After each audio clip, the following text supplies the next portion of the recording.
তোমারে চাইতাম যেমন করে যাবজ্জীবনের আসামি 30 বছর পরে ঘরে ফিরতে চায়, অমন করে। যেমন করে শেষ চিঠিটা লিখে সিলিং ফ্যানে ঝুলে পড়া কেউ পার্থিব যন্ত্রণা থেকে চিরতরে মুক্তি চায়, অমন করে। তোমারে চাইতাম যেমন করে ভোরের আজানের পরে যাই নামাজে লুটায় পরে আব্বা প্রার্থনা করত, ঠিক অমন করে। যেমন করে বৃদ্ধাশ্রমের জানালা দিয়ে ঝাপসা চোখে বয়স্কা মহিলা প্রতিদিন তার ছেলের জন্য অপেক্ষা করে, ঠিক অমন করে। তোমারে চাইতাম, খুব করে চাইতাম।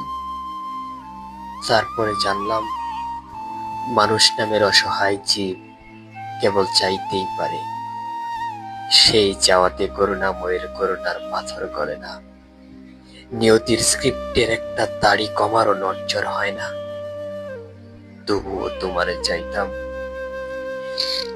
সেই চাওয়াটুকু তোমারে পাওয়ার চাইতেও বেশি সত্য, বেশি সুন্দর।